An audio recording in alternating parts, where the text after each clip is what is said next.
Sebelum kita mulai mungkin kita is briefing dulu. Boleh. Jadi turun dulu.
Ini semangat Bapak Guru, Bapak Ibu guru hebat, Bapak Ibu kepala sekolah yang saya hormati, Wakasek yang saya hormati, dan teman-teman guru yang saya hormati dan sangat berbahagia pada hari ini.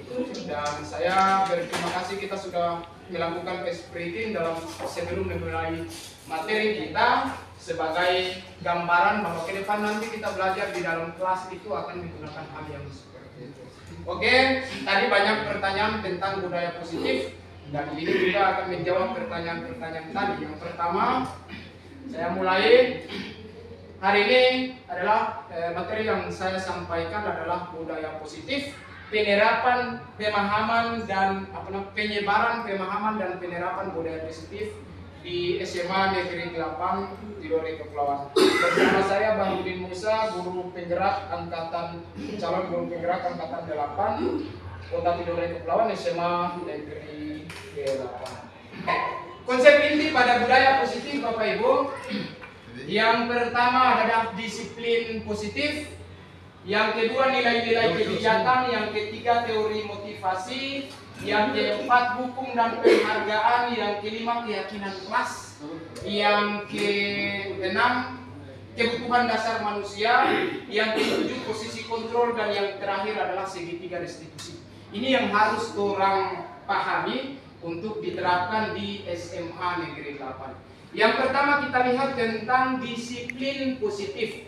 Semua orang kalau dengar kata disiplin pasti mengarah pada tata tertib, teratur, kepatuhan pada peraturan, ujung-ujungnya hukuman. Betul kan? Ujung-ujung itu adalah hukuman. Tapi kalau disiplin positif, dia mulai dari disiplin di dalam diri baik siswa maupun guru.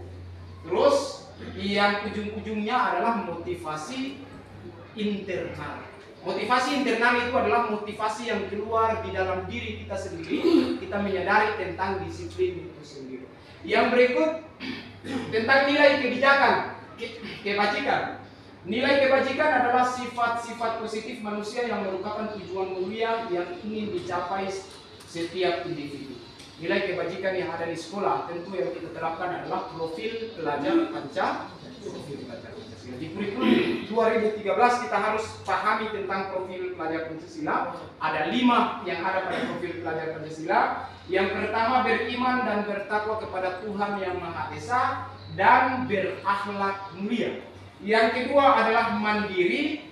Yang ketiga, bernalar kritis. Yang keempat, berkebinekaan global.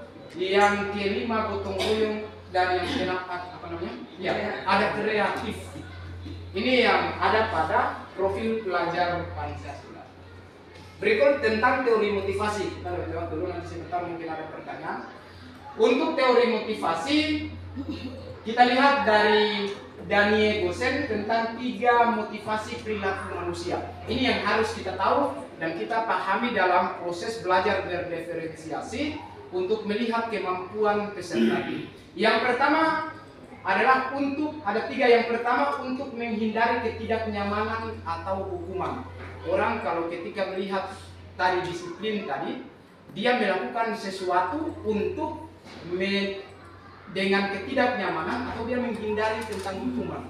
Yang ketiga untuk mendapatkan imbalan atau penghargaan dari orang lain ketika orang mau bikin sesuatu. Terus yang ketiga untuk menjadi orang yang mereka inginkan dan menghargai diri sendiri dengan nilai yang mereka percaya. Di dalam kelas, di luar kelas terkadang kita lihat motivasi yang timbul pada diri siswa itu terkadang ada yang 2 di atas itu untuk menghindari ketidaknyamanan atau hukuman. Dia datang cepat ke sekolah agar supaya tidak terlambat karena ketidaknyamanan dan hukuman. Yang kedua untuk mendapatkan imbalan penghargaan dari orang lain. Siswa mau maju bikin pasti ada tujuan sesuatu yang dia inginkan. Dia mau bisa maju bikin soal di papan, mungkin ada tujuannya, ada sesuatu yang dia inginkan untuk dapat imbalan atau dapat penghargaan dari teman-temannya atau dapat penghargaan dari guru. Yang berikut ada tentang hukuman dan penghargaan. Jadi kita harus paham ini betul. Hukuman itu bersifat tidak terencana atau tiba-tiba. Biasanya itu kalau hukuman kita berikan kepada siswa. Sedangkan konsekuensi perbedaannya, konsekuensi itu sudah terencana atau sudah disepakati dan sudah dibahas, disetujui oleh murid. Kalau konsekuensi itu misalnya tata tertib dan sebagainya. Jadi orang berikan sesuatu kepada siswa harus orang tahu ini dia masuk kepada hukuman atau ini sebenarnya konsekuensi. Ini jadi jangan sampai orang barang yang ada di dalam konsekuensi, orang bikin hukum ini bisa protes daripada orang tua. Hargaan itu maupun hukuman adalah cara mengontrol perilaku seseorang yang menghancurkan potensi untuk pembelajaran yang sesungguhnya. Jadi sekarang itu orang tidak boleh lagi yang kata hukum. Dan juga penghargaan ini contoh seperti ini Bapak Ibu. Misalnya di dalam kelas kita melaksanakan proses belajar mengajar. Ada siswa misalnya ada yang tahu ibu kasih ini, misalnya kan seperti itu. Ada yang bisa tahu nomor 1 ibu kasih hadiah. Nah ini tidak bisa sebenarnya dalam proses pembelajaran, tidak boleh. Nanti di saat lomba seperti apa itu boleh penghargaan atau reward yang kita berikan. Tapi di dalam proses pelaksanaan pembelajaran jangan sekali-kali mengajak anak untuk kalau bisa bikin ibu kasih doi atau bisa bikin ibu kasih gratis SPP, jangan seperti itu. Ketika saat itu ibu belum ada dia tidak bisa bikin. Ketika itu ibu guru yang lain masuk di dalam kelas dengan materi yang sama dia tidak akan bisa bikin. Karena harapannya sudah tergantung pada yang bersangkutan tadi. Bisa bikin baru dapat ini imbang. Jadi tidak bisa yang harus diterapkan di dalam kelas. Yang berikut tentang keyakinan kelas. Sekali lagi Bapak Ibu, kurang bikin selama ini tentang tertib bukan keyakinan. Jadi orang salah menerapkan kata saya tadi, orang salah menerapkan di lingkungan sekolah itu seperti ini. Jadi buat tata tertib itu menjadi sebuah keyakinan. Kalau keyakinan itu kan sesuatu yang kita yakini. Keyakinan adalah nilai kebijakan universal yang disepakati secara tersirat dan tersurat, lepas dari latar belakang suku, negara, bahasa maupun agama. Seorang akan lebih tergerak dengan bersemangat untuk menjalankan keyakinan daripada hanya sekedar mengikuti serangkaian peraturan tertulis tanpa makna. Jadi yang kita buat di aturan kelas itu bukan aturan kelas tapi keyakinan kelas. Ketika siswa masuk di dalam kelas mereka lihat bahwa ini yang orang yakini. Ketika timbul tentang keyakinan itu apapun dia akan laksanakan. Misalnya di dalam kelas artinya siswa memulai belajar jam 8.00 atau jam 7.30. Dia terbasis dalam pikiran itu bukan aturan. Tapi dia meyakini bahwa sampai jam itu belajar mulai. Maka dengan sebelum jam itu dia sudah ada di sekolah. Jadi yang orang serapkan selama ini aturan ini ya sudah. Dia akan datang kemari aturan, saya terlambat paling saya dapat buku. Karena dia tidak meyakini itu aturan. Jadi yang seharusnya yang kita buat sekarang adalah keyakinan sekolah dan keyakinan kelas. Yang berikut prosedurnya, prosedur untuk membuat keyakinan kelas atau maupun keyakinan sekolah. Mempersilakan warga sekolah atau murid-murid di kelas untuk mencurah pendapat tentang peraturan yang perlu disepakati. Aturan itu termasuk di siswa buat apa-apa yang orang mau, bukan orang bikin di sini sama tempel. Jadi caranya kita masuk, apalagi wali-wali kelas masuk ke kelas tersebut, apa yang kita sepakati akan dibuat secara bersama-sama. Setelah itu ditandatangani, dibuat, ditempel di dinding. Itu yang mereka yakini. Bukan orang langsung, tidak boleh orang langsung tetapkan di sini setelah print, tempel di sana, itu mereka tidak akan meyakini hal itu dari mereka sendiri. Yang kedua, mencatat semua masukan para murid atau warga sekolah di papan tulis atau di kertas besar. Susunlah keyakinan kelas sesuai prosedur pembentukan keyakinan sekolah atau kelas. Gantilah kalimat-kalimat dalam bentuk dari negatif menjadi positif. Dilarang merokok, kata itu negatif. Ya, tidak boleh ditulis di situ peserta didik dilarang merokok, tidak bisa. Kalau ketika dong akan datang ke supervisi, aturan ini salah ini. Jadi kata negatif itu diubah ke yang positif. Misalnya kita buat kata yang seperti apa tentang rokok, itu masalahnya kata kalimat-kalimat positif. Yang berikut, setelah keyakinan kelas selesai dibuat, maka semua warga sekolah dipersilakan meninjau ulang dan menyetujuinya dengan menandatangani keyakinan sekolah atau kelas tersebut, termasuk guru dan semua warga sekolah. Yang terakhir, keyakinan sekolah atau kelas selanjutnya bisa diletakkan di dinding atau poster seperti yang kita lakukan di sana, itu tentang aturan sekolah yang terpampang di dinding sana. Sebenarnya yang kita buat baru adalah bukan aturan sekolah tapi keyakinan sekolah. Ketika siswa melihat bahwa keyakinan, harus dia meyakini. Keyakinan ini jangan Bapak Ibu berprinsip bahwa keyakinan ini berarti kepada Tuhan yang Maha Esa. Jadi sesuatu yang kita yakin itu kita lakukan. Salat itu kan bukan aturan, tapi keyakinan. Berikut kebutuhan dasar manusia ini juga kita pahami dalam belajar berdiferensiasi. Kita pahami peserta didik di dalam kelas. Kebutuhan untuk bertahan hidup yang pertama. Yang kedua, kebutuhan akan kasih sayang dan rasa diterima. Yang ketiga, kebutuhan akan kebebasan. Yang keempat, kebutuhan akan kesenangan. Dan kebutuhan akan penguasaan. Anak yang sebentar nanti kita urus masalah, bisa Bapak Ibu menjadi ini kebutuhannya yang menjadi patokan. Kebutuhan apa sih? Anak ini dia kapalangin di sekolah. Ya, kita lihat. Anak ini dia kapalangin di sekolah, tiap hari dia pukul dia teman, apa yang salah atau apa yang belum terpenuhi oleh anak ini. Ternyata kita lihat di kebutuhan dia butuh penguasaan. Dia bisa bahwa teman-teman itu harus semua dengar, dia takut pada dia. Nah, ini yang kita akan ambil jalan tengah untuk menyelesaikan permasalahan itu, kita cepat dapat. Juga kebutuhan akan kasih sayang, mungkin dia tidak ada kasih sayang di rumah, ke sekolah juga demikian. Nah, ini yang akan kita jaga. Yang berikut ada posisi kontrol guru. Sekali lagi Bapak Ibu, posisi kontrol guru ini kemarin juga kegiatan ini di guru penggerak juga, ternyata kita baru sadar selama ini posisi kita di mana. Jadi ini kita pelajari, ini kita menjadi pegangan, makanya ke depannya jangan kasih keluar siswa sebenarnya. Kalau ini sudah kita tahu. Jadi jangan sampai bisa komplain daripada orang tua mengarah ke ini. Karena aturan ini bukan aturan yang baku di guru penggerak, semua ada. Yang kedua, pembuat merasa bersalah. Yang ketiga, teman. Yang keempat, pemantau. Yang kelima, manajer. Posisi Bapak Ibu selama ini, posisi kita semua berada di mana? Yang paling rentan berada di setiap sekolah adalah posisi penghukum dan posisi pemantau. Sedikit dia ada di posisi teman. Ya. Penghukum, seorang penghukum bisa menggunakan hukuman fisik maupun verbal. kata awal yang keluar, patuhi aturan sekolah atau awas.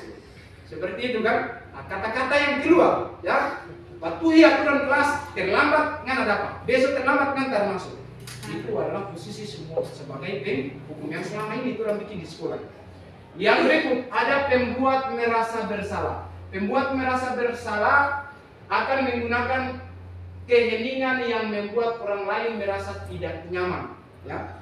Membuat orang lain merasa tidak nyaman, bersalah atau rendah diri. Pertanyaan yang sering muncul dari bapak ibu biasa gini, ibu atau bapak sangat kecewa sekali dengan kamu. Itu adalah pertanyaan-pertanyaan pembuat merasa bersalah. Kita membuat siswa itu merasa bersalah, dia melindungi hal apa masalah yang dia bikin, tetapi itu efeknya ada pada dia. Nanti semangatnya akan hilang. Hidupnya selalu dipenuhi dengan rasa bersalah. Jadi itu yang tidak bisa kita buat siswa itu merasa bersalah. Yang ketiga sebagai teman, terkadang banyak di guru ini ada hal positif dan ada hal yang negatif di sebagai teman. Dia melakukan pendekatan dengan siswa sebagai teman. Seorang yang mengambil posisi teman itu, guru pada posisi ini tidak akan menyakiti murid, namun akan tetapi berupaya mengontrol murid melalui persuasi. Biasa kata yang keluar itu, ayo bantu ibu kak. Biasa kan seperti itu. Ayo bantu ibu, terus ya sudah, kali ini tak apa-apa. Misalnya dia bikin masalah. Hal itu kalau kita buat sebagai teman itu efek negatifnya ketika kita tidak berada di sekolah, mereka tidak bisa bikin apa-apa. Orang mengajar di kelas biasa lihat siswa yang terkadang aktif, ada yang dekat dengan kita, terkadang guru lain masuk, akhirnya orang baku marah pada saat penilaian itu gitu. Ada guru yang masuk, siswa yang termasuk. Ada guru yang masuk, siswa yang jarang mengikuti materinya. Jadi kadang sebagai teman ini juga ada yang negatif, ada yang positif. Biasa hal itu sebenarnya di proses pembelajaran Bapak Ibu tidak bisa untuk kita ambil posisi sebagai teman. Yang berikut adalah pemantau. Pemantau berarti mengawasi. Pada saat kita mengawasi, kita bertanggung jawab atas perlakuan orang-orang yang kita awasi. Pertanyaannya sering kalau di siswa itu peraturannya apa, sanksinya. Karena terlambat peraturannya apa, silakan pulang.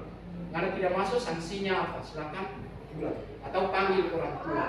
Nah ini kita selama ini nih, yang paling banyak itu adalah posisi penghukum dan pemantau yang berkacau. Seharusnya yang kita lakukan adalah posisi manajer. Posisi manajer adalah posisi terakhir.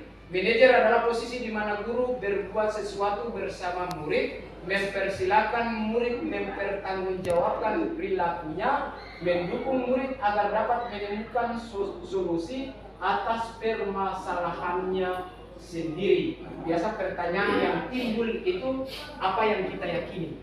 Tanya kembali apa peraturan sekolah yang tadi kita bikin keyakinan sekolah. Apa yang kita yakini? Kalau merokok di lingkungan sekolah, nah itu. Terus apa yang kamu sudah meyakininya? Hal-hal itu yang akan kita tanyakan kepada siswa. Agar supaya sebentar nanti baik BK bukan cuma tugas BK, tapi kita semua saat menyelesaikan masalah siswa itu. Berikut yang terakhir adalah segitiga restitusi, Bapak. Ini segitiga restitusi ini adalah cara kita menangani masalah daripada peserta. Segitiga restitusi itu sendiri adalah proses penciptaan kondisi bagi murid untuk memperbaiki kesalahan mereka sehingga mereka bisa kembali pada kelompok mereka dengan karakter yang lebih kuat. Segitiga restitusi sendiri yang pertama adalah validasi tindakan yang salah, menstabilkan identitas. Yang kedua, validasi tindakan yang salah. Yang ketiga, menanyakan keyakinan. Seperti yang tadi keyakinan puas. Langkah-langkah segitiga restitusi misalnya. Yang pertama, menstabilkan identitas. Bagian dasar dari segitiga restitusi bertujuan untuk mengubah identitas anak dari identitas yang gagal karena melakukan kesalahan menjadi orang yang sukses dan berbuat. Biasa pertanyaan yang di tahap awal itu berbuat salah itu tidak apa-apa. Tidak ada manusia yang sempurna. Biasa kita urus di siswa berbuat masalah itu tidak apa-apa. Itu tahap yang pertama. Tahap yang kedua kita akan memvalidasi tindakan yang salah. Menurut teori kontrol, semua tindakan manusia baik buruk pasti memiliki tujuan. Ya. Siswa ini baik buruk dia naik pagar pasti ada dia tujuan. Baik dan buruk dia keluar tanpa permisi dengan ibu pasti ada dia tujuan. Mungkin dia keluar kelas dia tersuka apa ibu, ya kan? Tanpa dia permisi dia langsung keluar. Jadi baik dan buruk apapun yang dilakukan manusia itu pasti mempunyai tujuan. Maka biasa pertanyaan yang muncul di sini biasa kamu pasti mempunyai alasan mengapa melakukan itu. Kenapa pengguna merokok? Kenapa pengguna naik pagar? Pasti punya alasan tersendiri yang akan dia sampaikan. Yang berikut adalah menanyakan keyakinan. Yang terakhir ini, maka anak yang siap untuk dihubungkan dengan nilai-nilai yang dia percaya dan berpindah menjadi orang yang dia inginkan. Misalnya di sini kita akan tanyakan apa yang misalnya keyakinan sekolah ada yang melarang siswa untuk naik pagar. Kalau siswa yang naik pagar berarti kita urus dengan menanyakan keyakinan itu. Kenapa apa yang Anda yakini tentang pagar yang ada di lingkungan sekolah? Apakah keyakinan sekolah itu bisa dari luar masuk? Ketika dia yakin dia tidak akan melakukan itu. Tapi yang kurang tulis di sini adalah aturan. Aturan ini pasti dia berujung kepada hukuman. Dia naik, nanti dia dapat pukul saja. Itu. Jadi selama ini yang kita lakukan. Jadi mudah-mudahan kita sebagai guru ambil posisilah sebagai manajer. Mudah-mudahan budaya positif ini ketika kita terapkan di sekolah ini, mudah-mudahan kita di saat pembelajaran kita bisa berjalan dengan lancar tanpa ada kasus-kasus yang lebih parah lagi seperti kemarin-kemarin. Dan kita mudah-mudahan di sekolah ini kita tidak lagi mengeluarkan siswa dengan apapun alasannya, jangan sekali lagi mengeluarkan siswa supaya efeknya tidak efek dari orang tua maupun efek ke sekolah itu baik kalau kita melakukan itu. Dan Bapak Ibu saya mohon dari hal ini, dari budaya positif ini bukan cuma kita terapkan kepada peserta didik, kita terapkan juga kepada semua guru yang ada. Datang jam 10 itu keyakinan sekolahnya, ya kan? Di saat orang belajar jam 7.30 kita sudah meyakini. Ketika Bapak Ibu datang di setengah 10, keyakinan Bapak Ibu apa tentang kalau kita buat ke siswa, sedangkan kita tidak meyakini sama sekali. Jadi siswa meyakini di kelas, siswa meyakini di sekolah, guru juga akan meyakini di kelas dan di sekolah. Mungkin itu saja yang akan disampaikan oleh saya sendiri selaku calon guru penggerak dalam penerapan budaya positif di SMA 8. Sebelum saya mengakhiri, mungkin dari penjelasan-penjelasan yang sudah saya sampaikan tadi timbul ada beberapa pertanyaan atau apa yang Bapak Ibu ingin tanyakan. Saya langsung saja buka sesi pertanyaan kepada Bapak Ibu tentang apa yang saya sampaikan tentang budaya. Silakan Bapak Ibu. Terima kasih. Assalamualaikum warahmatullahi wabarakatuh. Waalaikumsalam.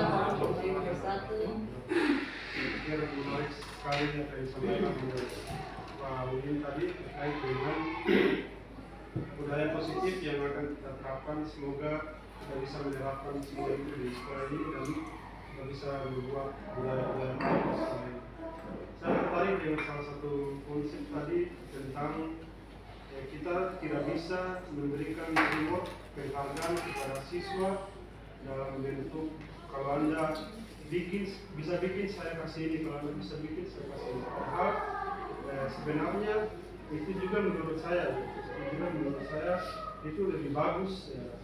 Pada saat siswa dia vakum, dia tidak punya usaha, terus setelah itu kita mau berikan sesuatu yang membuat yang bisa buat dia agar dia berusaha untuk melaksanakan itu meskipun dengan imbalan itu. Padahal itu juga menurut saya agak bagus sih kalau kita buat imbalan seperti itu.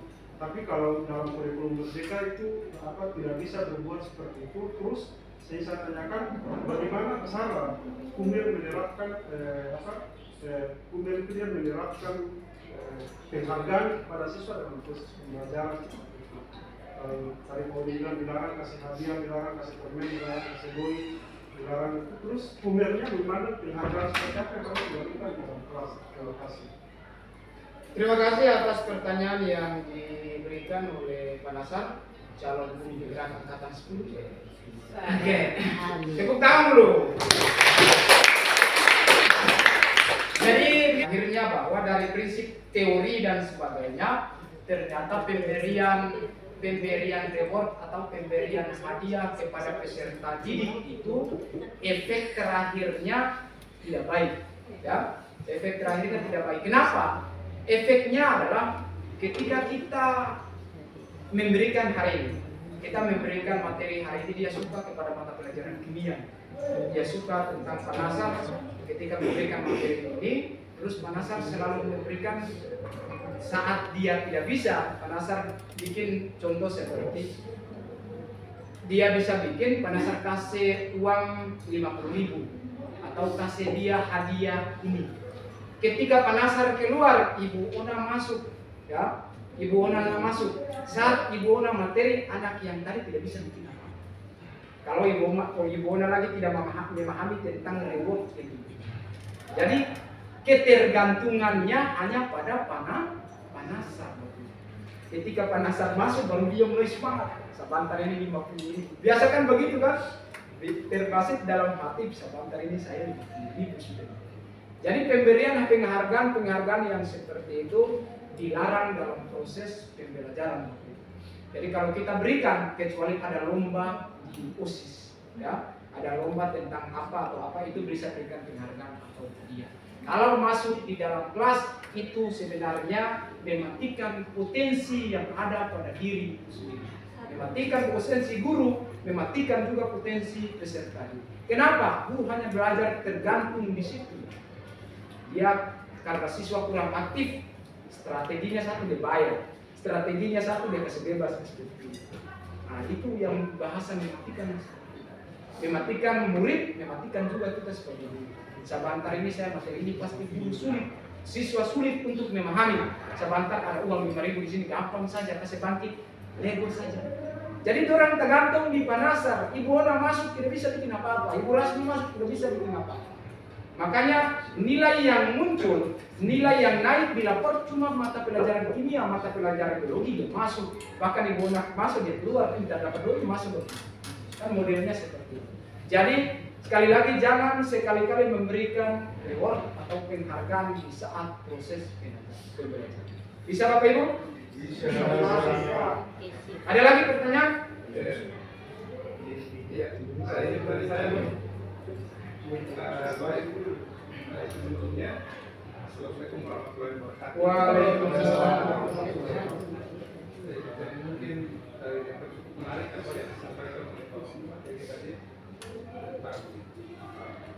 Ya, tadi kalau apa yang saya sorot itu yang tadi yang bau yang positif itu tidak bisa negatif begitu.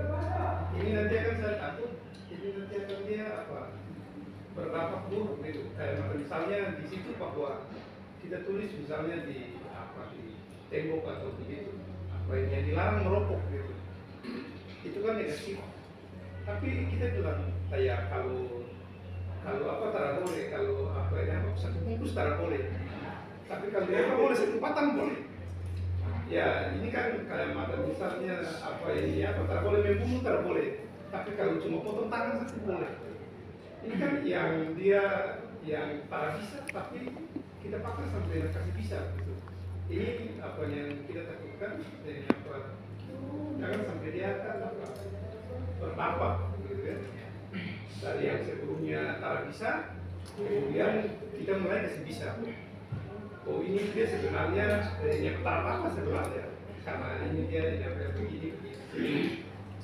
Jadi kalau menurut saya apa yang kira-kira kalau makan tidak pakai kata dilarang itu kita pakai kata apa gitu. Kita kasih kata apa yang kemudian dia bisa mengerti apa yang kata yang dilarang tadi. Ya, saya kira itu saja. Terima kasih. Atas pertanyaannya. Jadi di sini mengganti kata-kata yang negatif menjadi kalimat-kalimat yang positif. Saya contoh, misalnya jangan berlari di atas koridor sekolah. Satu contoh kecil ya.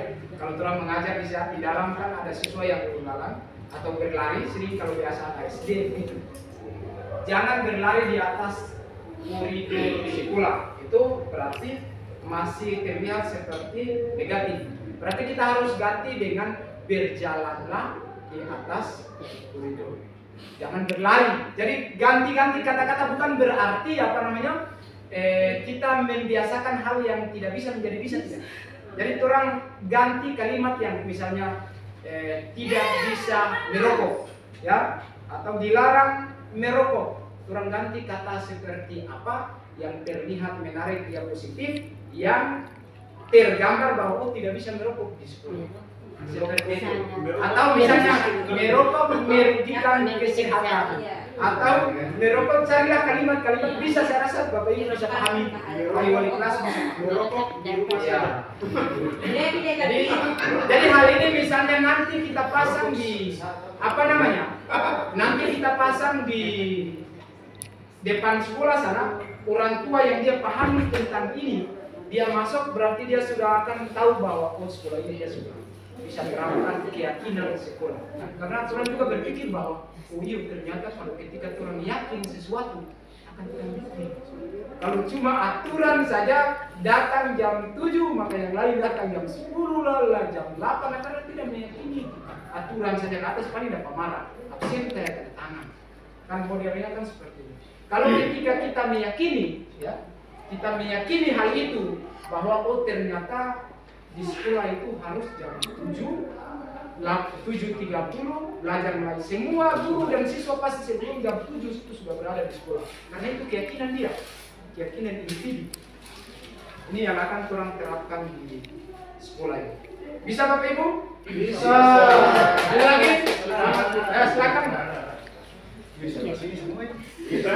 Ini kan kelas ini harus saya. Terima kasih. Kelas ini. Assalamualaikum warahmatullahi wabarakatuh.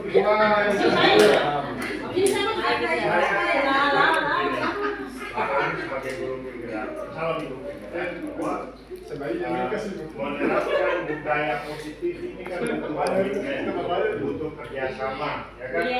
Nah, komitmen dan kerjasama itu menjadi, saya pikir menjadi faktor utama dalam menerapkan budaya positif. Untuk itu barangkali saya ingin bertanya kepada Pak Udit sebagai calon guru penggerak, langkah-langkah yang harus diambil oleh Pak Udit ketika mau menerapkan budaya positif di sekolah. Contoh budaya positif sekolah adalah pertama disiplin waktu, ya. Bagaimana ketika menghadapi guru-guru yang masih terlambat, kita membicara siswa. Ketika kita di depan sana ada sebuah kalimat bahwa sebuah kalimat yang secara tidak langsung mengajak siswa untuk jangan sampai terlambat, mengingatkan siswa bahwa jangan terlambat. Disiplin itu bahasanya apa lah, tapi masih ada guru yang terlambat. Itu yang pertama. Yang kedua, misalnya masuk di kantor, misalnya kita mengatur pada di kantor pemerintahan di Kota Tidore Kepulauan, area low smoke, itu area yang tidak bisa merokok, itu diatur seperti itu. Pertanyaannya adalah, kalau memang budaya positif itu dibangun terus, bagaimana solusi Bapak ketika masih ada beberapa guru yang merokok di ruangan kantor atau sebagainya? Itu langkah-langkah Bapak seperti apa untuk mengatasi sebagai calon guru penggerak? Demikian, terima kasih. Tepuk tangan dulu. Pertama, kita apa namanya? Yang pertama langkah-langkah saya jelaskan bahwa langkah-langkah kita melakukan prosedur keyakinan sekolah atau keyakinan kelas ini, yang pertama adalah kolaborasi. Kolaborasi dalam artian saya selaku calon guru penggerak akan melakukan kolaborasi dengan teman-teman guru. Terus dalam penyusunan ini tidak bisa susun sendiri, kita kesepakatan, ya, kesepakatan semua tentang keyakinan sekolah yang akan orang susun secara bersama.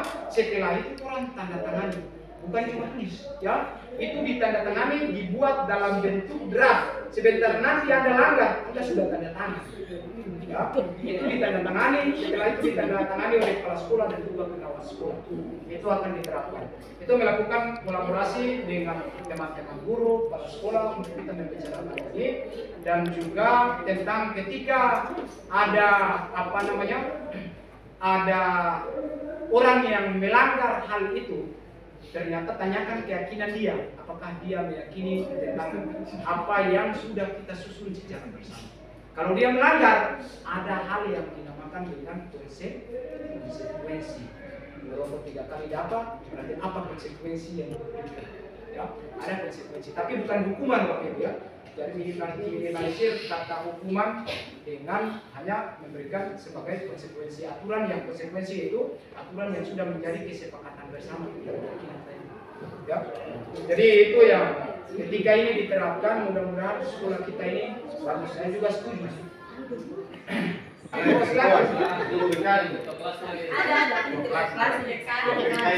Terima kasih. Assalamualaikum warahmatullahi wabarakatuh. Menarik. Calon guru penggerak yang hebat dan calon-calon guru penggerak yang berikut. Ya, cerita saya mencermati apa yang sudah disampaikan oleh Pak Udin tadi.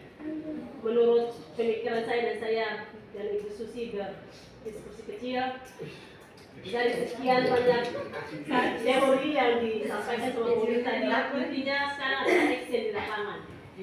Action di lapangan itu butuh komitmen yang disampaikan oleh Pak Adam tadi dan proses pembiasaan. Contohnya seperti ini, pembiasaan seperti ini. Misalnya pagi-pagi siswa datang, pembiasaan siswa untuk memberi kasih salam ke guru, Assalamualaikum Ibu, atau kasih salam. Terus pembiasaan lagi, misalnya ada 3 kata ajaib yang selalu orang guru sampaikan ke siswa. Maaf, tolong, terima kasih. Itu selalu harus orang tanamkan ke orang sendiri dan sampaikan ke siswa. Ketika orang minta bantu ke siswa, tolong, kalau sudah lakukan terima kasih, oh maaf tidak boleh seperti itu. Itu yang harus orang pembiasaan. Ketika sudah orang biasakan, itu akan jadi budaya yang ada di lingkungan sekolah. Mungkin itu saja. Terima kasih. Pertanyaan yang sangat bersamaan dan masukan yang sangat bagus. Ketika kita action ini adalah butuh kerjasama untuk kita semua ya. Kolaborasi kita semua untuk memajukan di SMA Negeri 8 ini dengan penerapan budaya positif. Begitu juga dengan apa yang poin-poin yang kita buat itu ketika nanti kita bikin kesepakatan bersama. Misalnya datang harus salam dan sebagainya, itu kita buat dalam kalimat positif yang akan jadi sebuah keyakinan yang orang pasang di muka. Atau Bapak Ibu wali kelas akan buat di kelas masing-masing. Jadi orang akan tempel di kelas seperti yang kemarin orang bikin kata tertib itu 5K dan 6K, sebenarnya itu sebagai keyakinan kelas. Ya, tetapi kalimatnya masih bersifat ada yang positif, ya ada yang juga negatif. Jadi bukan keyakinan, tapi yang ditulis di situ aturan. Jadi kalau dengan aturan itu pasti akan banyak yang langgar. Polisi saja bikin apa namanya, ya harus menggunakan helm secara orang yang pakai. Tapi kalau dia yakin, pasti dia yakin naik motor jatuh mati, pasti helm dia pakai. Ya, kalau dia yakin bahwa saya naik motor tanpa pakai helm mati, saya corona masuk saya terpakai masker mati. Kalau dia yakini, makanya dia pakai. Orang yang tidak pakai helm karena dia anggap itu sebagai aturan naik motor, aturannya pakai helm. Berarti kalau bisa pakai saja apa ya hilang. Ya kan? Kalau dia meyakini mati, berarti pasti akan dia kemana-mana dia pakai helm. Oke, mungkin itu dari saya. Ada lagi? Silakan. Nah ini dari Ibu apa namanya? Assalamualaikum warahmatullahi wabarakatuh. Menarik sekali. Apa yang disampaikan tadi soal budaya positif, memang mungkin susah-susah gampang diterapkan ya, direalisasikan dalam lingkungan sekolah, terutama di sini di SMA Negeri 8. Tapi mungkin ini bisa dimulai dengan hal-hal yang kecil yang dimaksud dengan Pak Udin tentang budaya positif tadi. Misalnya yang tadi apa namanya dilarang merokok, itu sebenarnya bukan mengiyakan dia harus merokok, tapi diganti dengan bahasa-bahasa positif. Misalnya memampangkan bahaya dari merokok itu sendiri. Jadi kata dilarangnya itu diganti. Terus yang berikut lagi bisa dimulai dengan mengganti tartib dengan dengan kalimat-kalimat yang di situ ada tidaknya diganti dengan bahasa-bahasa yang positif. Misalnya tidak diperkenankan menggunakan rok pendek, tidak perlu tidak menggunakan diperkenankan menggunakan rok pendek, tetapi siswa diwajibkan menggunakan rok panjang. Itu saja. Jadi yang kata tidaknya itu diganti dengan bahasa yang pendek memulutku.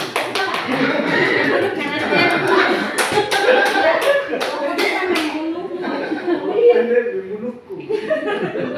Jadi sebenarnya tak perlu harus kita tak perlu harus melakukan hal-hal yang besar. Hal-hal yang kecil saja kita sudah bisa mungkin dengan secara perlahan-lahan kita bisa merubah karakter dari siswa itu sendiri. Yang berikut lagi mungkin hal-hal kecil, mohon maaf ya Bapak Ibu, bukan mau menggurui, tapi mungkin karena saya sebagai BPK jadi sering-sering ikut hal ini juga, jadi ini sekedar berbagi saja, mohon maaf ya Bapak Ibu.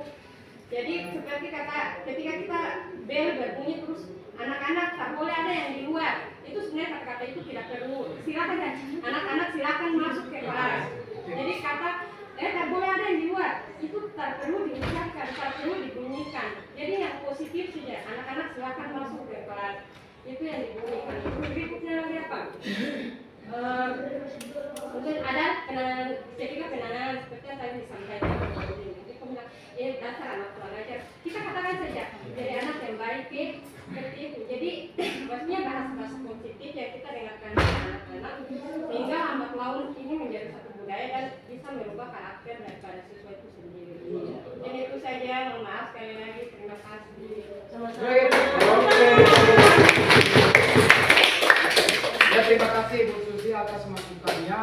Nanti ini kemajuan ini yang akan kita buat itu butuh kerjasama dari bukan cuma di guru penggerak, tapi semua unsur yang ada di sekolah ini kita lakukan kerjasama, kolaborasi untuk bagaimana memajukan budaya positif ini di lingkungan sekolah. Bisa Bapak Ibu? Bisa. Bisa. Kalau sudah tidak ada, pas. Oke. Jadi itu mungkin yang dapat saya sampaikan tentang penerapan budaya positif pada hari ini. Mudah-mudahan apa yang disampaikan pada hari ini menjadi tolak ukur kita untuk kemajuan di SMA Negeri 8. Bisa Bapak Ibu? Siap. Mohon maaf. Assalamualaikum warahmatullahi wabarakatuh. Waalaikumsalam warahmatullahi wabarakatuh. Siap.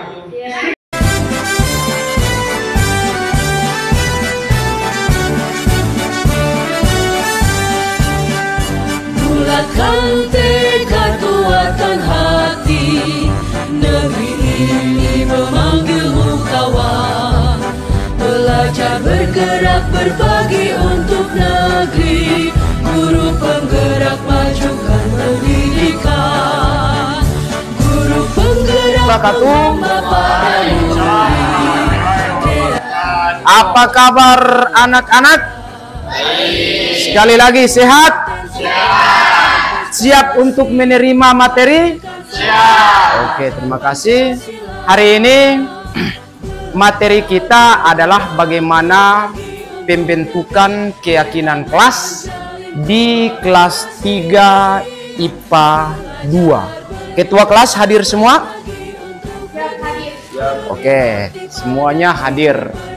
Jadi untuk pembentukan keyakinan kelas, kenapa saya menyatakan keyakinan kelas? Karena keyakinan kelas itu adalah kita harus yakin aturan yang kita buat, setelah itu kita lakukan.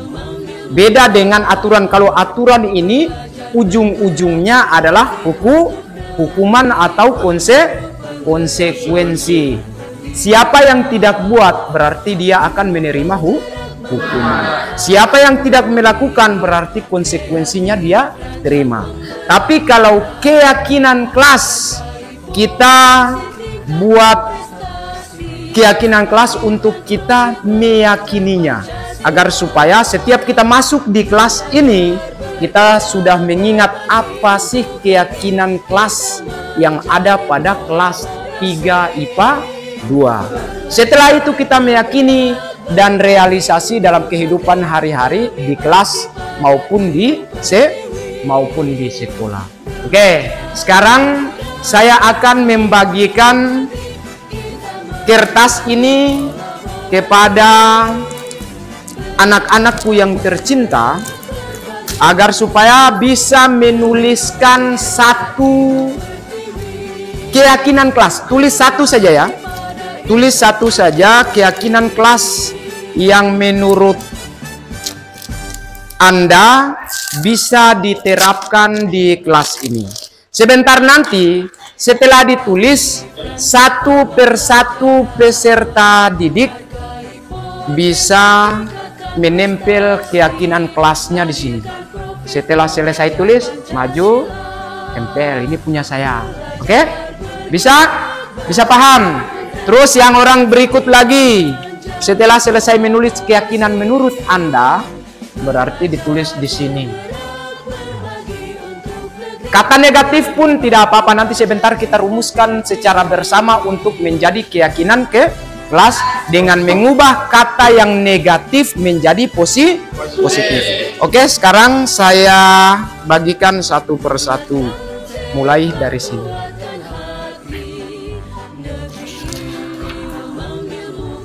Jagalah kebersihan apapun yang Anda pikirkan untuk menulis di dalam agar keyakinan kelas kita yang kita yakini. Silakan ditulis. Saya berikan waktu untuk Anda berpikir apa yang pas untuk kita jalankan, apa yang pas untuk kita yakini. Setelah itu maju tempel di papan tulis seperti ini. Misalnya menurut saya masuk tepat waktu jam 8 ya, so.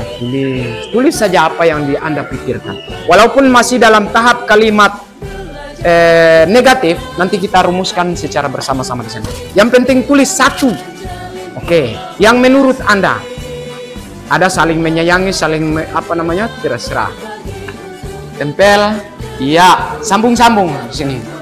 Silakan, iya, tulis, tempel, sambung-sambung biar rapi, biar atur ratanya biar rapi. Iya, tulis, iya, bagus sekali. Di bawah pun bisa di bawah, susun ke bawah pun bisa di bawah saja. Susun ke bawah saja, susun ke bawah, begitu, ke bawah saja. Oke, susun, tempel saja apa yang Anda inginkan. Oke, tempel.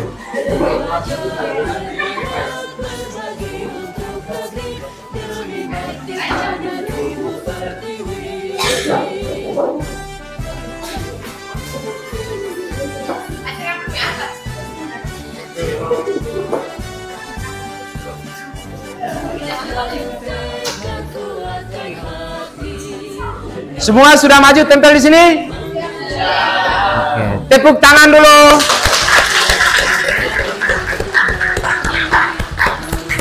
Terima kasih Anda sudah bisa menulis satu buah keyakinan kelas menurut prinsip atau menurut pemahaman Anda. Oke. Pertama kita lihat ya.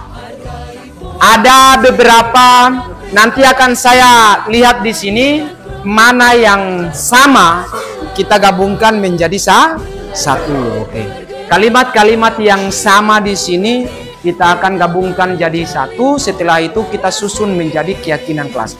Kata yang negatif kita ganti dengan positif. Kalimat negatif kita ganti dengan kalimat positif. Sekarang kita lihat dari M. Sidrat. Mengerjakan tugas tepat waktu. Negatif, positif? Mengerjakan tugas tepat waktu. M. Sidrat saya tempel di sini. Tepuk tangan untuk M. Sidrat. Kita cari kalimat yang sama atau tulisan di sini yang sama dengan mengumpulkan tugas tepat waktu. Sekarang kita lihat dari Reja. Ini ada tepat waktu, aktif tepat waktu dan aktif di kelas. Nanti kita buat kata-katanya. Keyakinan kelas itu jangan terlalu banyak dan jangan juga terlalu sedikit. Oke? Keyakinan kelas itu kalau terlalu banyak kita akan lihat ini terlalu banyak, lupa, banyak untuk lupa. Kalau sedikit kita cepat untuk mengingatkan. Jadi pertama, keyakinan kelas kita lihat.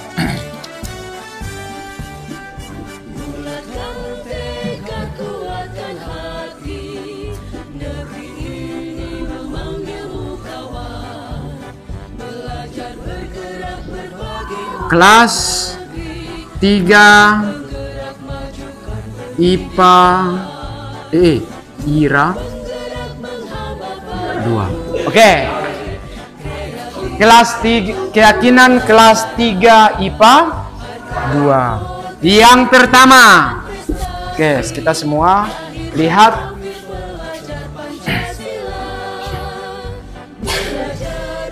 Saling kita lihat dari sini. Ya, yang banyak mukalah. Mengumpulkan tugas tepat waktu. Mengerjakan tugas ya, kita ganti ya. Mengerjakan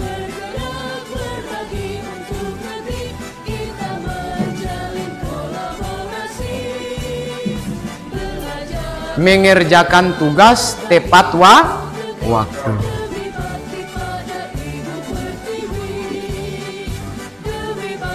Nah, dari yang banyak ya, mengerjakan tugas tepat waktu. Yang kedua kita lihat bersikap jujur. Di sini ada selalu menjaga sopan santun, terus ada bersikap sopan. Nah, terus menjaga, berarti kita buat dia dalam bentuk kalimat. Menjaga sopan santun antara siswa dan guru ya.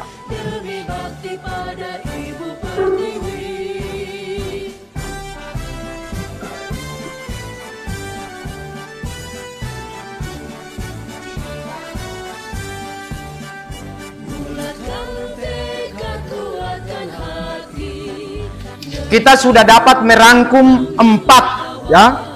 4 keyakinan kelas yang akan orang terapkan di dalam kelas, yang akan kita terapkan di dalam kelas ini. Keyakinan kelas yang pertama, mengerjakan tugas tepat waktu. Ini adalah tugas yang diberikan oleh guru, ketika itu dikumpulkan tepat waktu. Yang kedua, menjaga sopan santun antara siswa dan guru. Sepakat? Sepakat. Yang ketiga, menjaga kebersihan kelas. Sepakat? Sepakat. Yang keempat, saling menyayangi antara teman. Saling menyayangi antara teman berarti di sini tidak tidak saling saling mengejek, jangan saling menggunjing, jangan saling menyakiti dan sebagainya. Akan dia saling menolong, dia sudah masuk kepada saling menyayangi antara teman.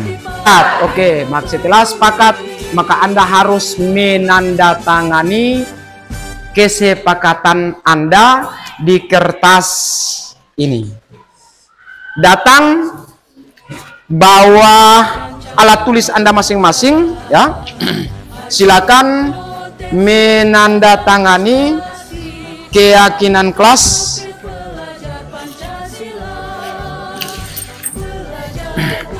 Silakan satu persatu, silakan ditulis nama. Maju. Tulis nama dan tanda tangan di sini.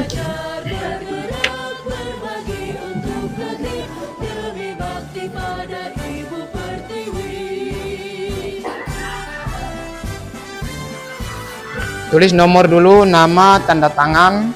Oke.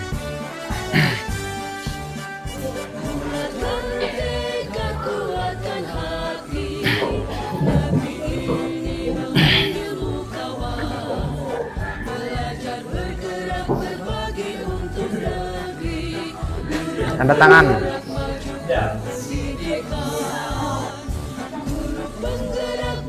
Oke, satu lagi. Silakan duduk.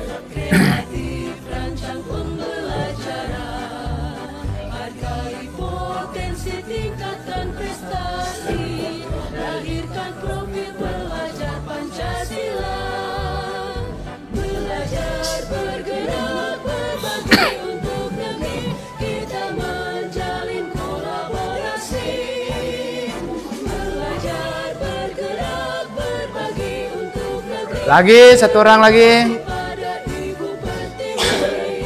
3.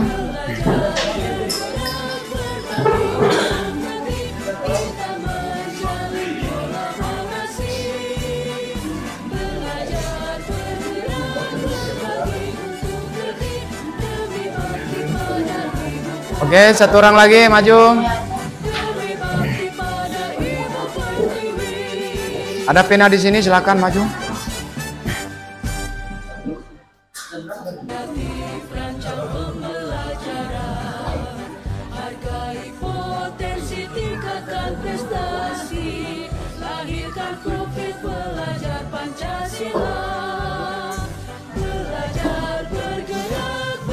Silakan.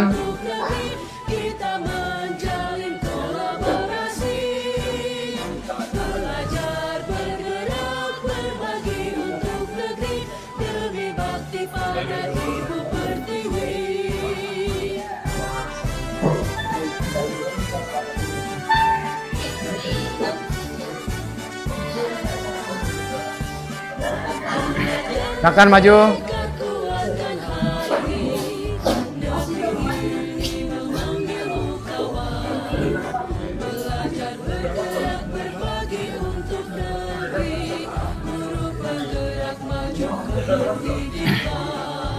Keyakinan ini kita sudah membuat keyakinan, dari pendapat ini kita sudah membuat keyakinan kelas, dan bukti tanda tangan ini adalah bukti kesepakatan kita bersama, ya.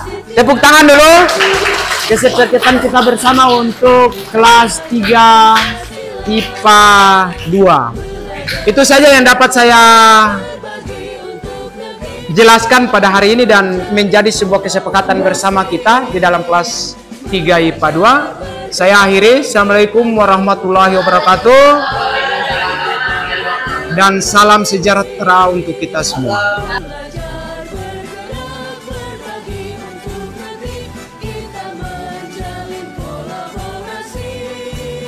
Jadi sebelumnya, Assalamualaikum warahmatullahi wabarakatuh. Perkenalkan, nama saya Akbar Muhammad. Saya dari kelas 3 IPA 2. Selamat siang. Perkenalkan, nama saya Michelle Stefani Melwan. Saya dari kelas 3 IPA 2. Assalamualaikum warahmatullahi wabarakatuh. Perkenalkan, nama saya Salsabila Ramadhani Marsoli. Saya di kelas 12 IPA 2. Bagaimana perasaan kamu saat membuat keyakinan kelas? Sangat penting. Saya merasa sangat bersemangat. Sangat seru. Menurut kamu, pembuatan keyakinan perlu dilakukan. Menumbuhkan rasa tanggung jawab. Kelas dapat membuat kita saling menghargai. Karena dapat membuat kita lebih disiplin.